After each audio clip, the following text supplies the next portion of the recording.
Purwakarta pagi ini. Terima kasih pendengar, saat ini masih stay bersama kami di Purwakarta pagi ini ya. Saya Nia dan rekan Riki saat ini masih bersama Anda. Dan topik kita selanjutnya itu terkait dengan Wahli NTT ya. Jadi tuan rumah pertemuan lingkungan hidup terbesar di Indonesia. Dan sudah bersama kita di ujung telepon Direktur Eksekutif Daerah Wahli NTT, Umbu Wulang Tanah Amah Paranggi.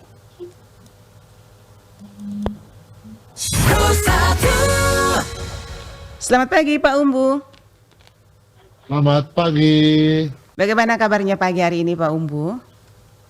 Baik. Kakak. Oke. Baik kakak. Baik, saat ini posisinya di mana? Saya masih di Jakarta, kakak. Oh, di Jakarta. Apakah terkait dengan pertemuan topik kita pagi ini? Iya. Iya, baru selesai. Kami baru menyelesaikan konsultasi nasional lingkungan hidup dan di mana dalam acara konsultasi tersebut NTT terpilih menjadi tuan rumah pertemuan nasional lingkungan hidup Indonesia. Iya, profesiat yang luar biasa ya, NTT bisa terpilih ini menjadi tuan rumah begitu ya Pak Umbu ya. Iya. Kapan diselenggarakan pertemuan ini nanti di NTT Pak Umbu? Pertemuan akan diselenggarakan pada September 2025 pada tanggal dimulai pada tanggal 23 September 2025. Oke. Persiapannya? Adakah sudah ada persiapan? Ya.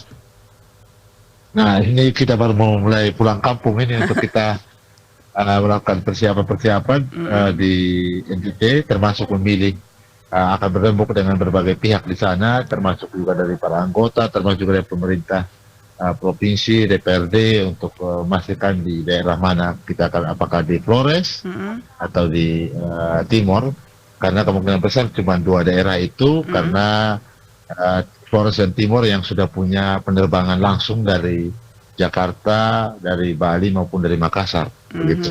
Oke, jadi banyak PR nanti ya setelah ke karena NTT ini nanti. pesertanya dari seluruh Indonesia soalnya. Oke. Jadi memang lebih dimudahkan, lebih dicari daerah yang akses transportasi udaranya lebih cepat. Lebih cepat, oke. Ya. Alasan kenapa Pak Umbu NTT dipilih menjadi tuan rumah kali ini? Iya, yang pertama secara organisasi memang NTT mengajukan diri menjadi tuan rumah bersama 11 provinsi lain pada tahun 2021 mengusulkan diri untuk menjadi tuan rumah PNLH di 2025 atau PNLH ke-14. Dari proses pengusulan itu kemudian pada 2024 ini saat konsultasi terakhir ya di periode ini itu ditanyain lagi kesiapannya, apakah berdasarkan pengusulan kemarin apakah masih terus konsisten untuk memajukan diri untuk menjadi tuan rumah. Kami bilang kami tetap siap, dan kebetulan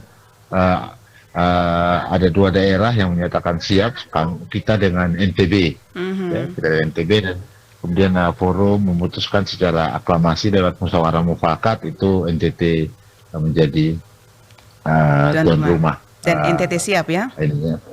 Ya, dan yang kedua alasannya karena memang satu, NTT ini kan satu daerah yang dianggap tertinggal padahal punya sumber daya yang luar biasa sebenarnya, yang cukup lama diabaikan gitu ya. Dalam konteks kita dulu masa jayanya punya Cendana habis, punya Gaharu juga habis, punya sumber daya alam yang begitu berlimpah, tapi kemudian tidak dikelola yang baik di masa lalu, yang kemudian justru tidak untuk kesejahteraan masyarakat NTT, tapi justru membuat daya rusak yang luar biasa bagi masyarakat NTT, terutama dalam keadaban bersama alamnya sendiri. Itu yang menjadi juga penguat di forum itu, bahwa NTT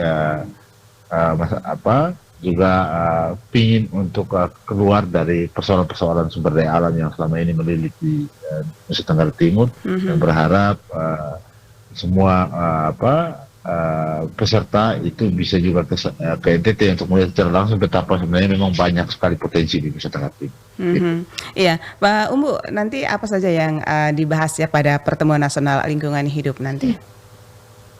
Iya, pada pertemuan nasional lingkungan hidup sebenarnya ada dua kegiatan, dua agenda ya. Kegiatannya biasanya satu minggu ada dua agenda. Agenda pertama itu agenda agenda publik namanya, memang kegiatan untuk publik ya. Ada karnaval lingkungan hidup ya, ada pentas seni ya, ada kegiatan di sekolah-sekolah gitu ya, dan juga ada kegiatan-kegiatan kampanye lingkungan hidup bersama gitu ya, di ruang-ruang publik ya. Dan yang kedua itu agenda internal, yaitu agenda pertama itu agenda terkait dengan merumuskan walhi 4 tahun ke depan, termasuk mencari pemimpin barunya, gitu ya, karena siklus pergantian kepemimpinan walhi di tingkat nasional ya, tingkat nasional itu berlangsung 4 tahun sekali, dan di forum itu juga akan dipilih pemimpin baru di walhi atau direktur eksekutif nasionalnya, yang memilih adalah para anggota seluruh Indonesia. Gitu. Oke. Dan konteks peserta itu mungkin akan ada sekitar 1.000 orang yang masuk ke NTT untuk terlibat dalam acara Pertemuan Nasional Lingkungan Hidup tersebut. Terkait dengan penginapan akomodasi lainnya nanti baru dibicarakan lagi ya oleh pertemuan. Nanti siapa saja yang terlibat nanti dalam pertemuan ini, Pak Umbu? Yang terlibat? Iya. Terlibat itu semua anggota walhi di seluruh Indonesia yang tersebar di seluruh provinsi, dan seluruh eksekutif daerah di 29 provinsi di Indonesia. Setelah itu jaringan kerja di dalam negeri ya, yang selama ini menjadi mitra-mitra kerja ini, termasuk juga pemerintah daerah maupun pemerintah di skala nasional. Kita biasanya mengundang menteri atau pihak terkait di nasional untuk ikut terlibat, dan mereka juga mitra-mitra kerja yang selama ini berasal dari negara-negara lain. Ya, nanti di bulan September 2025 nanti apakah ada tema khusus di pertemuan ini? Ya, ada tema khusus nanti kita rumuskan bersama, karena itu harus menyesuaikan dengan, karena nanti kami juga akan juga buat logo kan, dan logo itu kemungkinan besar akan kita sayembarakan di publik NTT untuk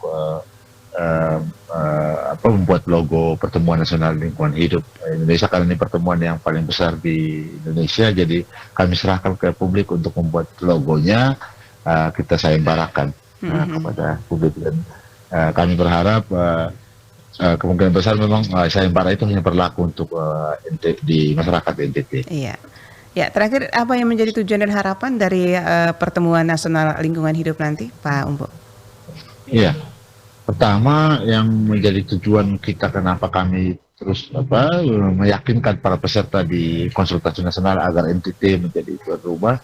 Tujuan pertamanya tentu saja untuk orang selama ini kan beranggapan miring ya, atau beranggapan bahwa NTT itu provinsi yang miskin sekali, aksesnya macam-macam, kurang dan sebagainya, dan melihat NTT itu sebagai provinsi yang benar-benar susah, seolah-olah tidak ada perkembangan dan sebagainya. Tapi saya mau kasih tunjuk sebenarnya bahwa NTT ini punya potensi sumber daya alam yang luar biasa, punya potensi sumber daya manusia yang luar biasa, apalagi Flores misalnya yang punya sejarah filsafat tertua di Indonesia yang selama ini tidak pernah dimunculkan di ruang publik. Kita mau tunjukkan betapa budaya-budaya literasi sebenarnya cukup kuat di NTT, khususnya di daerah-daerah Flores. Yang ketiga itu tujuannya adalah agar pemerintah itu bisa melihat Nusa Tenggara Timur itu tidak hanya cerita tentang sumber daya alamnya untuk dieksploitasi, tapi juga cerita tentang peradaban kearifan lokalnya.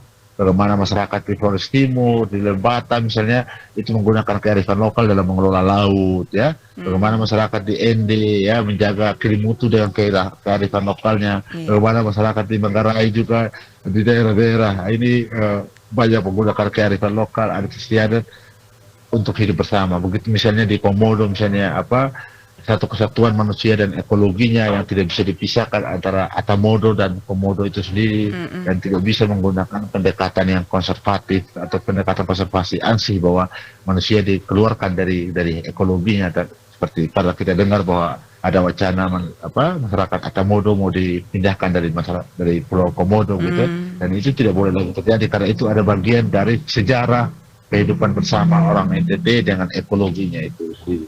Itu pun di Pulau Timur ya, itu pun di Pulau Sumba dan pulau-pulau kecil lainnya. Itu yang kita ingin sampaikan ke pemerintah bahwa NTT punya potensi, tapi harus dikelola bersama dengan masyarakat adat yang ada di sana, karena masyarakat NTT sebenarnya sudah terbukti, masyarakat adatnya sudah terbukti bisa menjaga alam sekaligus juga hidup bersama alam dengan ekonomi yang juga tumbuh dengan baik di masa lalu gitu ya.